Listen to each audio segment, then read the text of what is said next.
Hello, this is Michelle, the host of Haunted Moonlight, a Podmoth Network podcast. If you are like me and enjoy anything and everything spooky, then this podcast is for you.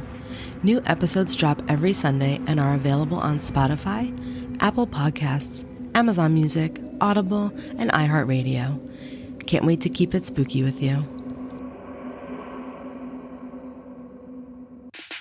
Find other great podcasts like this one at podmoth.network. The following podcast discusses adult situations and gets very sweary. Sensitive ears beware.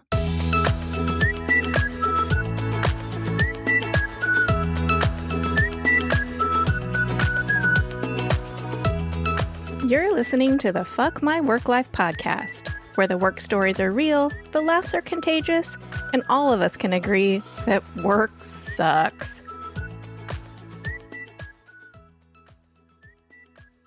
Hey there, fuckers. It's Kay, and you are listening to another special former Patreon episode drop, where Jay and I have been recapping the Apple TV Plus series Severance.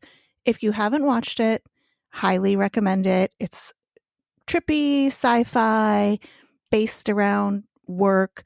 There is a procedure where you can sever your work self from your personal self. So when you're at work, you have no idea who you are on the outside of work. And when you're outside of work, you have no idea what you do at work. So an interesting concept for sure. Gets very weird.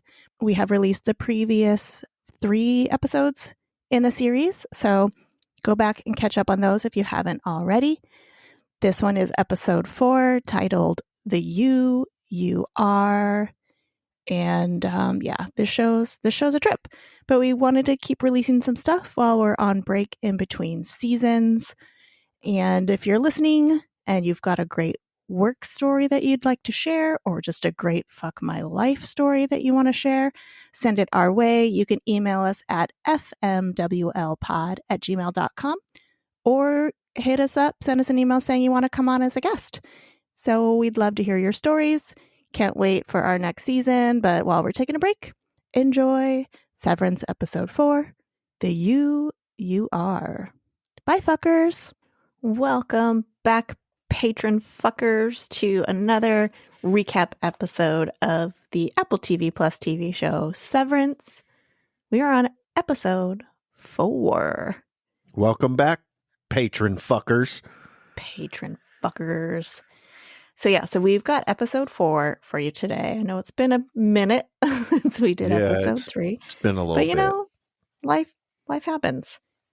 So the name of this episode is The You Are, which is the name of Rickon's stupid book. Yeah. Fucking Rickon. This is an intense episode. Yeah. It's very intense. The last 5 minutes, you're just like, oh, shit. Yeah. So we'll get to that. Let's go ahead and get into it. You ready, Jay? I'm ready, Kay. Okay. So the episode opens on Helly. If you remember, the last episode ended with her in the break room because she tried to escape yet again. Yep.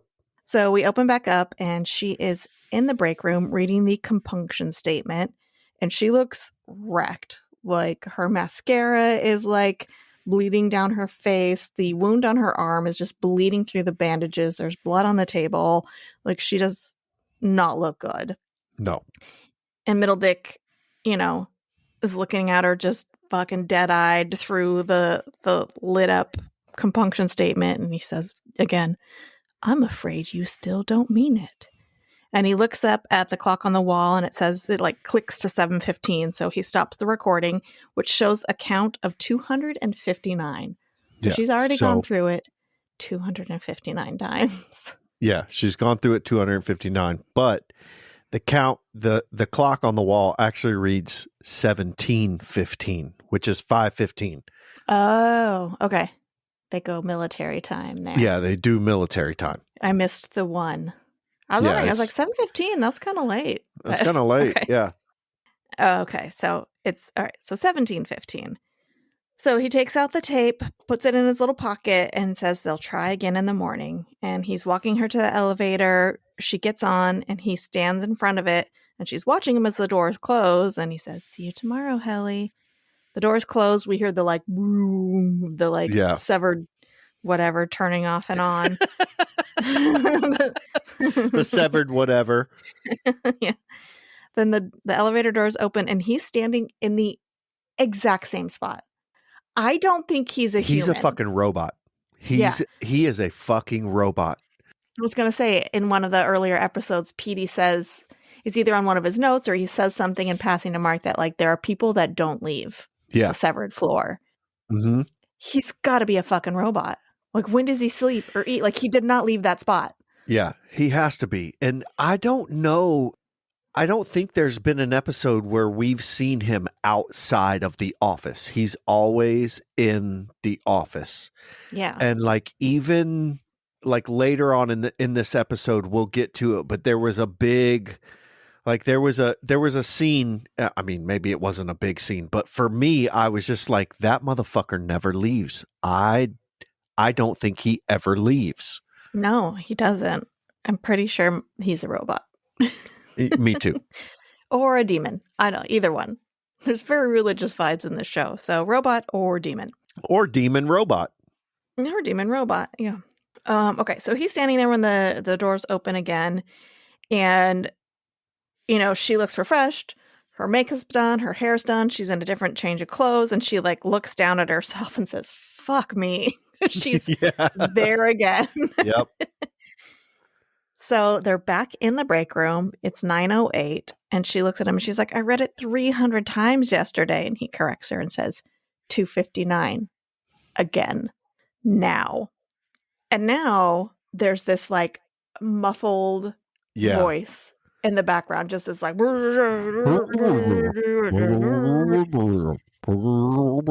can't tell what it's saying. And she's like, what the hell is that voice? And he just stares at her dead-eyed. Just completely dead-eye until she starts reading again. And immediately, like, her eyes start tearing up and she starts reading it. And she just kind of stops and says, like, I'm really sorry, I am. And he's like, no ad-libbing or whatever. Yeah. No ad-libbing. Read the statement. Yeah.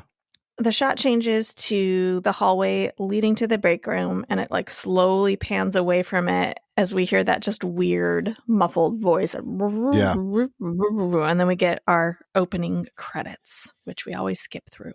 All right. The next scene, we see Pete's cell phone buzzing on Mark's basement floor as he runs down to open it up, and he sees that there are multiple missed calls from a blocked number.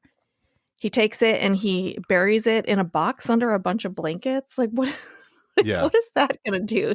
You're still going to hear it buzzing in that box. And now we switch back to Lumen. And then there's this like panning overhead shot of the bathroom stalls moving from one stall to the next. And we come upon Mark, and he's sitting on one of the toilets, not going to the bathroom, just sitting there. And he's looking at the map that Pete made that he found. And I paused it, of course, and there are things drawn on there like coil of doom leading to O&D, doodles that say mind, and it looks like fire and like lightning bolts coming all around it. And then there's an X that says, we're here because we're not all there. So he's like definitely kind of losing it, or was kind of losing it, and realizing like how fucked up the situation is that they put themselves in. But they also kind of lead you towards like maybe PD was already reintegrated when he was doing this map. Oh yeah. Oh, he would have to be. So you know, he was reintegrated and knew his outside self and knew what was going on in here, and was also definitely losing it. Yeah. But was making this map at the same time. Well, yeah, because we see on the map there are some like outside references, like the houses, where it's like some of us live here. So there was obviously a link to he kind of had awareness of the outside world while he was still in there. All right, so Mark comes out of the bathroom and Irv tells him that Helly's been in the break room since yesterday and maybe he should go check on her. And they're talking about that when Bert from O&D walks in. Dylan immediately grabs his stapler and opens it up like he's going to use it as a weapon. Like he's fucking special forces and someone just walked into like a top secret room. Yeah. Yeah. And Bert starts to introduce himself again, and Irv is just like obviously excited to see him, gets this big smile on his face, and he starts to say something, but Dylan interrupts and says, "Exactly how in the wet fuck do you know where this office is?" He's my favorite character. I know, he's so so combative. Yeah. How in the wet fuck? Oh, then make a map. Reverse. Yeah. So Bert explains that he remembered Irv saying how excited he was about the new handbook totes, and he didn't want him to be distracted from his work thinking about him, so he brought some over. And Irv is, very excited about having pre-release totes being brought to him. And then Bert invites them to come over and get a tour of O&D, and that he put directions reversed in the top tote, which, like, what? It's also weird. Then Irv is smiling like an idiot the whole time, and Dylan's just like, hard pass. Yeah, hard pass. He's having none of that. And then there's another weird flirty goodbye between Bert and Irv, and then Irv kind of immediately grabs his jacket, and he's going to go take Bert up on his offer. And he tells Mark that Kier's original vision was for them to all work together. And Dylan said that was before O&D started disemboweling people's bowels. But Irv is just like, I don't care. Irv's like, I'm in love. I'm going. Good old Christopher Walken and John Turturro banging in the broom closet. Boy, that's an image I don't want to think about. So we're back in their their big office with their small cubicles. And Helly walks back in and she looks pretty freaking beat up again. And her and Mark kind of stare at each other for a moment. And he just kind of gently asks her how many times. And she says 1,072. Holy shit. So she's gone through it another 700 times that day, if I'm mathing correctly. So this is what I was thinking, like at the beginning of the episode when she was like, has it been 300? Or I've said it 300 times already. And he was like, 259. And then she started to like cry and say like, look, I'm really sorry. I thought that was the moment that Lumen had broken her. Yeah. When you're watching it, I was like, oh, they're breaking her. She's breaking right now. Yeah. This is the moment that she's breaking. And then when she came in and said that she said it over 700 times more, 359 to 1,072, that's 13. So that's 713 more times she said it. So Helly can't be broken, I don't think. No. She is. Well, yeah, not by the company. Not in the way they want her to be. So she says 1,072, and then we cut to Irv following Bert's hand-drawn map through the maze of white hallways, then back to Helly and Dylan talking about her experience, and she asks, what about that weird voice behind the door? And Dylan replies, oh, the crying baby, you mean? And she's like, no, the angry mumbly guy. So now we know that they use like different tactics for each person to kind of like fucking just break them down. With them.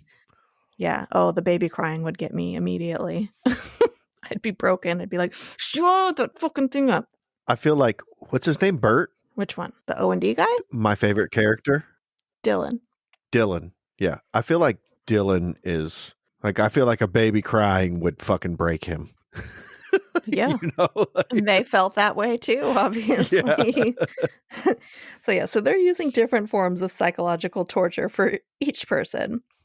And then Mark kind of stops them and says they're not supposed to be talking about the break room and that the important thing is that you apologize correctly and now you're out.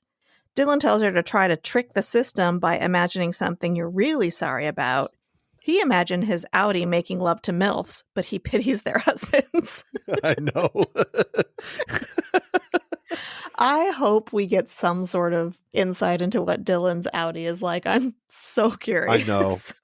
I feel like if this show gets really popular, there could be spinoffs of like how the fuck did Helly get here? You know, Yeah. how did Bert get here? They're spinoffs. Yeah. I feel like outside Helly is probably a big cult follower of the whole like Egan thing, which is why she's like, you're going to fucking work there. But we'll get to that. Yeah, we'll get to that. So Mark caps it off with, hey, the break room sucks. But that is why we have protocols and procedures so we don't end up there. You'll learn. I promise. Like, fuck you, Yada, Mark. yada, yada. Yeah, fuck you, Mark. So he's obviously brainwashed. He's been broken by the break room. Yep. So now we're back to Irv, and he's making his way to O&D, and Bert is kind of showing him the different envelopes and frames for the art that comes in and other such bullshit that O&D does. And Irv tells him how cool it is they get to see the art before anyone else, and that he actually cried when he saw the youthful convalescence of Gear. But Yeah. Bert responds with a class and walking, no. No. No. Why are you saying that? Whoa. Then he Yeah. goes on to say it was only up for a month, but man, what a month. And Bert takes him to the drawer where it's stored and pulls it out. It's a young boy. The painting is of a young boy in bed. His head is wrapped in a bandage, and there are nurses and people kind of praying around him. And Bert says, let not weakness live in your veins. I can't do walking. Yeah. Cherished workers, drown it inside you, Irv finishes. Rise up from your deathbed and sally forth more perfect for the struggle. And they're both looking down at the painting, and Irv is kind of tearing up. And then they both slowly move their hands together, and they kind of hold hands for a brief moment. For a brief moment. And then Irv gets like really nervous and kind of rushes out. I knew there was like a weird flirty thing happening with those two. Their little giddy smiles at each other. Yeah. Well, first of all, you can tell Bert has been there for a long time. Well, it told us. I think he's only been there like 3 years, I think. It's Bert? said in one of the past episodes. Oh, Bert, sorry. I was thinking Irv. Yeah. No, who Irv. knows how long Bert's been there. Bert has been there forever. Irv is a fucking dork for this shit. Like, he is a total He drank the Egan Flavor dork. Aid. Oh, yeah. Yeah. Yeah. He's like company man through and through. But it's not just company. It's all very like religious and weird. Yeah. All right. So back in MDR, Mark is at his desk looking at the map again when Helly kind of sneaks up behind him, and he quickly shoves the map into the door, and she's instantly suspicious of what he was doing.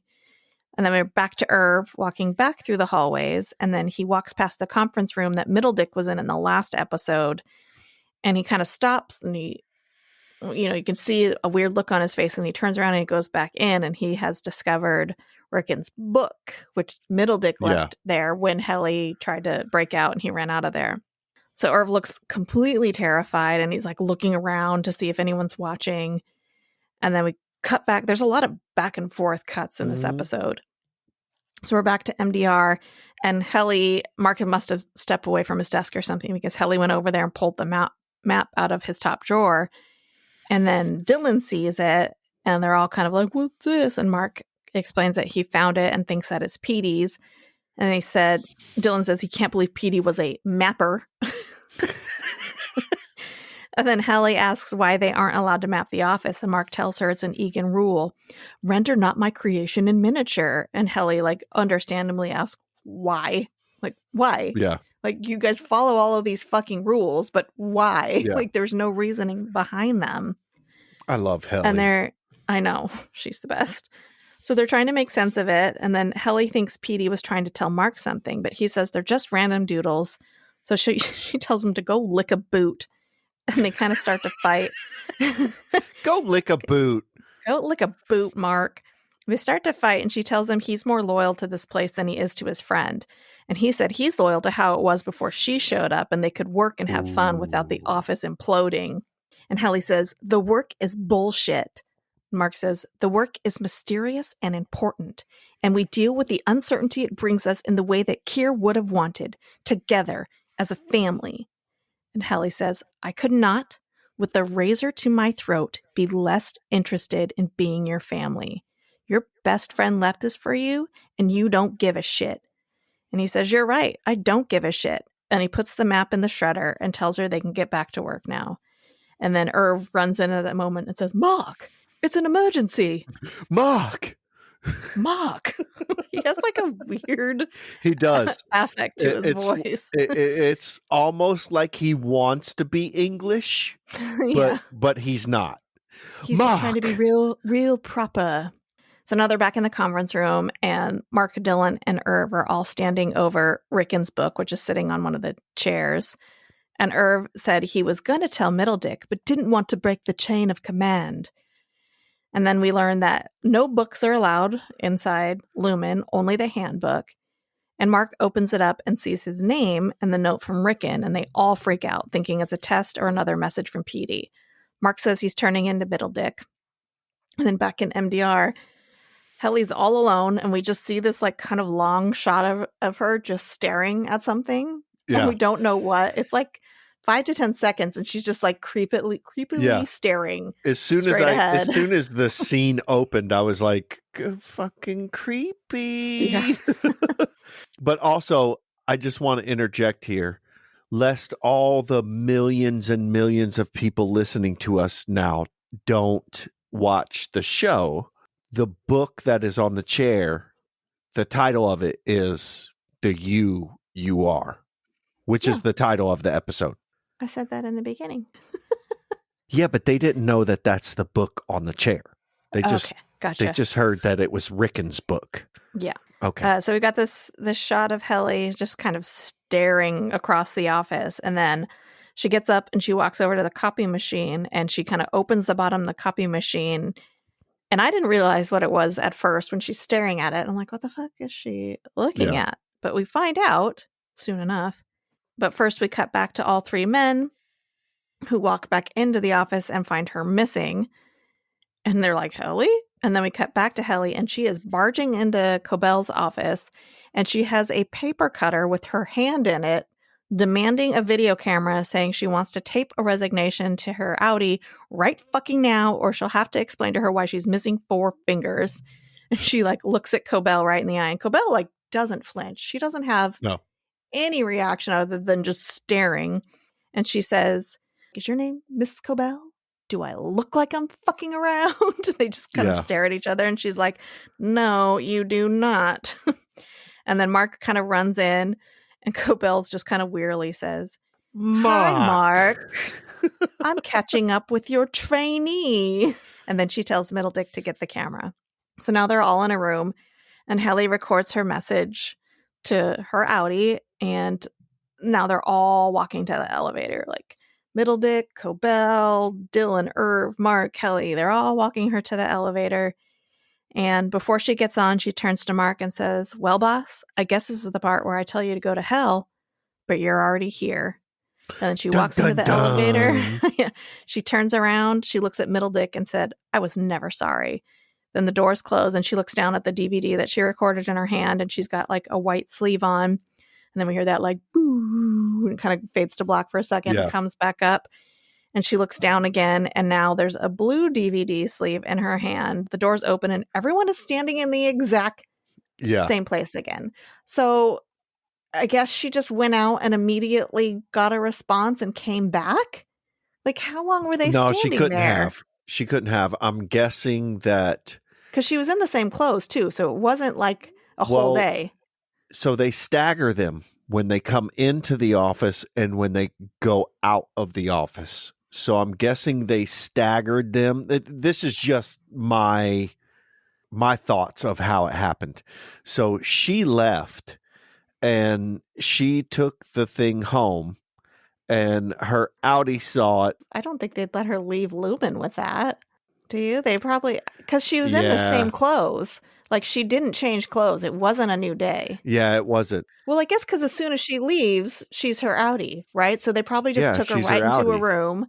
She watched it, immediately recorded a response, and sent her back down. Yeah. That's true. That's true. I was looking too deep into it. Because I was thinking she's got to go find her Audi, and like, wait, it's the same person. Yeah, I don't know. Yeah. So, okay. So anyway, because they're all standing in the exact same spot. I lost my place. Okay, so now everyone's kind of sitting in front of the TV watching her Audi's video response to her. And this is what she says. She says, Helly, I watched your video asking that I resign. I also received and responded to your previous request. I assumed that would resolve the issue. But now Miss Cobell says you threatened to cut off your fingers? I understand you're unhappy with the life you've been given. But you know what? Eventually we all have to accept reality. So here it is. I am a person. You are not. I make the decisions. You do not. And if you ever do anything to my fingers, know that I will keep you alive long enough to horribly regret that. Your resignation request is denied. And she looks up and says, turn it off. And they all just stare at the TV, and then the scene changes to Mark back at home. Like, damn. Yeah. That is where, when I saw that part, that is when I was like, man, they need to go into Helly's background of why she's there. And I feel like they should, all these people, because we kind of get Mark's background. Like his wife died in a car accident, and he just wants to turn everything off when he's at work.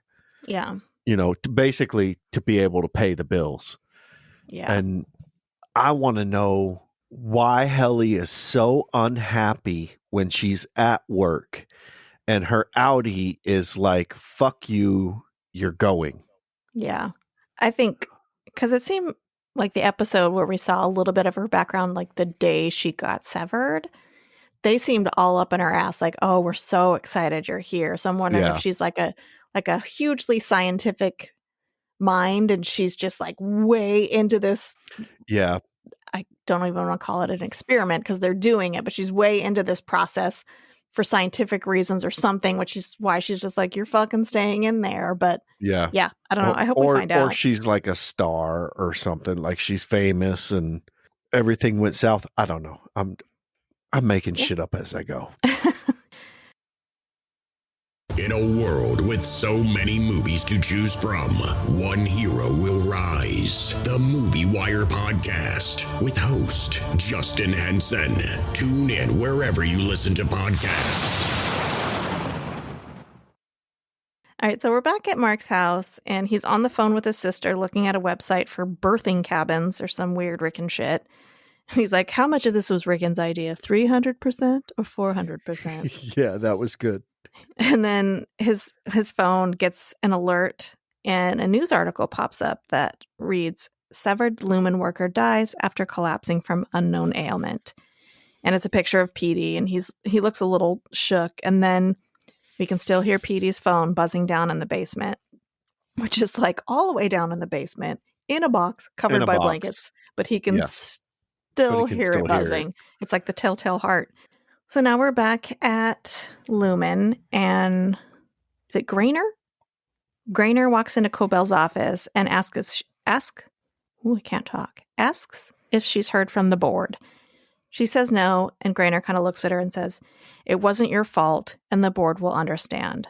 She's completely unemotional, and she's like playing with a weird Chinese finger trap. And she looks up at him and says, if you want a hug, go to hell and find your mother. And he's just like, Jesus.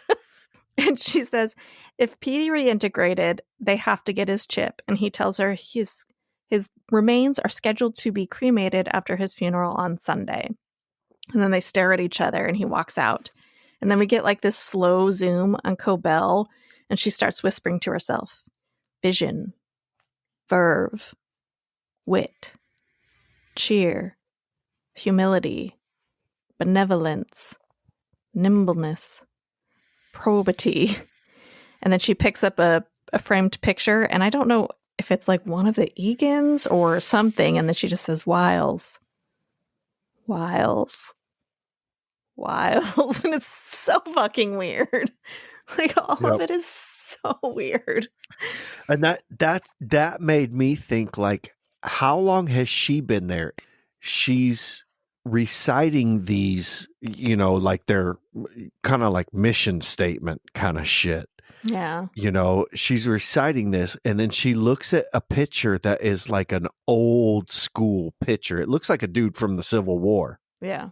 And she obviously is not severed when she's there, because she No, can she go, knows. Yeah. she knows outside what she knows inside. And this was the scene that made me think that Middle Dick never leaves, because he's like her right hand man, but we never see him outside. And then she's saying this stuff, and I'm wondering if she's one of the Egans, or like related to them somehow. So she doesn't have the shit in her head like everyone else does. Yeah. Well, I mean, they obviously have to have some people that aren't severed. You know, they have to have a little bit of everything to keep whatever it is they're doing going. Yeah, but you would think that, like, if you're not connected to them, you're gonna have that shit in your head. Like, they're not gonna trust you. That's why I think this is a big fucking cult, and they're all fucking brainwashed. Yeah. I mean, obviously, she's repeating these. Like, I don't know if it's they mentioned in one of the past episodes, like Egan's, I forget what they called them, but basically, you know, the different parts of personalities. And if she's like reciting those, you know, and she's basically pumping herself up to go get the chip out of Petey's head. So, because she knows she's the one that has to do it. Because I don't know if Grainer leaves either, right? Like, we don't know if he leaves or not. Yeah, we don't. In one of I think in the second episode, when Petey was first approaching Mark, he was worried about Grainer being around. Yeah, like but we don't know if we ever actually saw him out there. Yeah, but we don't know if he was ever actually out there. Yeah, he was just like the disciplinarian on the severed floor. So we'll see. I'm sure we'll find out a lot more. But so now we are at Petey's funeral, and Mark is there, and he's standing there, and up walks Miss Selvig, and she's kind of shocked to see him there, and asks, because she has no idea that he had contact with Petey outside. Yeah. And so she's like, "What are you doing here?" And he's like, "Well, I saw the news article that said he worked at Lumen, so I thought maybe I knew him." And then he asks her why she is there. And she said he used to come by her shop, adored her hibiscus wrap. And small world, Mark says. I'm really glad he didn't mention anything, because he doesn't know who she is, right? Yeah. So I'm glad he didn't say like, "Oh, you know, I met him once," or something, and blow that shit up. So she's all excited and tells him that they can be each other's date. And then they kind of look into where the body is, and Mark goes off to the bar, and he's sitting there when Petey's ex-wife approaches him, and she's like, "I'm sorry, I don't know you." And then kind of looks at him weird, and she finds out he's from Lumen, and then she definitely gets a little cold towards him when she finds that out. And then Petey's daughter walks up, and Mark, you know, because Petey had mentioned his daughter, so Mark is like, "Oh, are you June?" And she's like, "Yeah." And then they both walk away because the funeral's about to start. So everyone was not happy, obviously, that Petey had decided to work at Lumen and sever himself. Yeah. So now Mark is sitting in a pew, and Petey's daughter comes and sits behind him and asks how he knows her dad. And when he says for Mark, she says, "Oh, you're one of those." And then she says, "Do you ever think that maybe the best way to deal with a fucked up situation in your life isn't to just shut your brain off half the time?" And he kind of just stares at her, and he's just like, I don't know. He's like, Well, my brain's shut off half the time, so I wouldn't really know. Yeah, I mean, he's definitely starting to question shit because of everything that's happening. But they start to play a video, and it's Petey and his daughter, and they're both playing guitar and singing Metallica's Enter Sandman. And while this is going on, Selvig kind of sneaks off, and she goes into the viewing room, opens up the casket, takes out a fucking drill, and drills into the side of his head and gets the chip out. And then, like, while this is happening, like, Mark is flashing to the few memories that he has of Petey, and he's getting visibly upset. And he walks out, And like just as he like starts to walk out and he's going towards the viewing room, Selvig kind of stops him and keeps him from going in there and steers him away, and they leave. So now they're back in Mark's driveway, and Selvig is obviously probing him for information, trying to get more stuff out of him.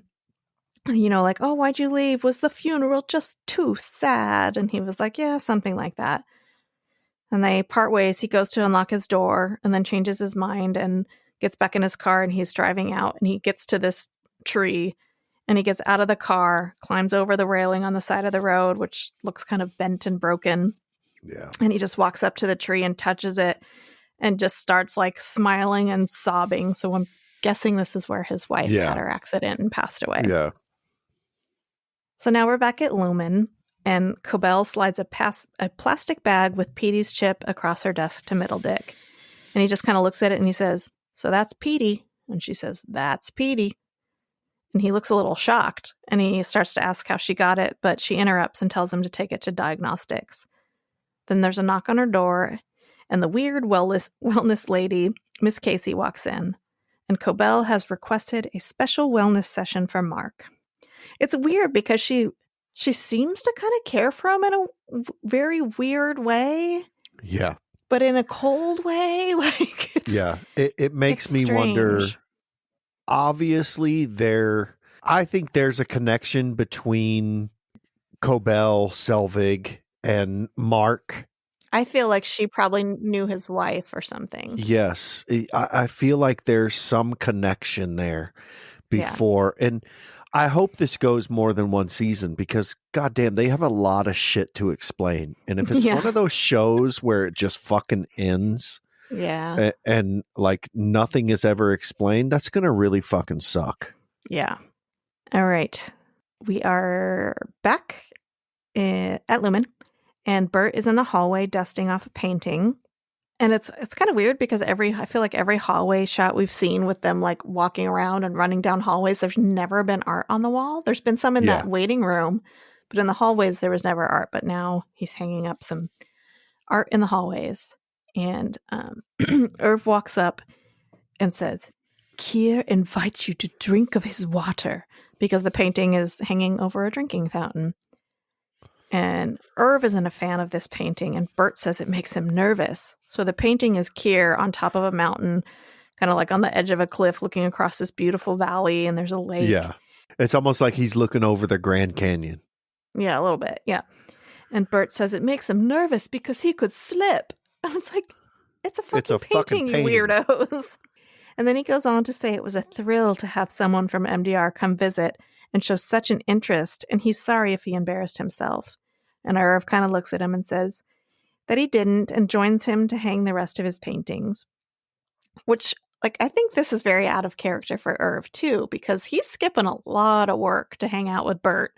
Yeah. And he's like Mr. Company Man. They're walking through the halls talking about how Irv has been napping on the job. And Bert says, who cares? And Irv says, the handbook cares. And Bert says, no workplace shall be repurposed. Oh, no, wait. Irv says, no workplace shall be repurposed for slumber.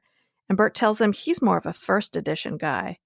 And says, and I shall whisper to ye dutiful through the ages, and your noblest thoughts and epiphanies shall be my voice. You are my mouth, and through ye I will whisper on when I am 10 centuries demised. It's like, what? Okay. Yeah. And God said, yeah, can I get an amen? And then Irv says he doesn't understand. And Bert says Kier doesn't only talk to them through the handbook and paintings. He finds other ways. Whatever the fuck that means. Yeah. And now Mark is back in the bathroom stall, and he's reading Rickon's book. And it says, you think you may need your job, but I've lived abroad as a vagrant, abstaining from my own money to rely on the charity of strangers. Most were beggars themselves, yet they were happy. And so, for that summer, was I. Your job needs you, not the other way around. And then cut to him sitting in the wellness waiting room with that creepy-ass painting behind him.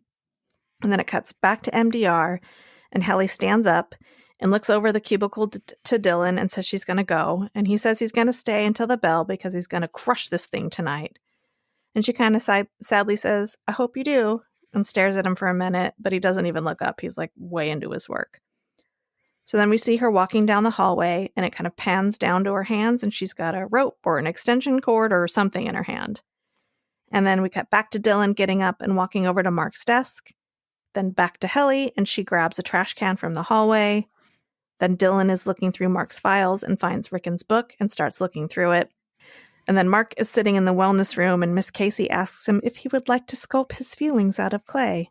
And he says, okay. And of course, Cobell is watching the video from her office. And then we get this whole montage of scenes, and it's like jumping from one to the other. Yeah. So Irv is walking down the hallway with a stupid grin on his face, and then he stops and turns around. Helly gets to the elevator, takes off her badge, throws it in the trash can that she picked up. Dylan begins to read out loud from Rickon's book. Destiny, an acrostic poem experienced by the author Rickon Hale. Irv is walking back to O&D, assumingly looking for Bert, and then he hears a weird noise behind one of the doors.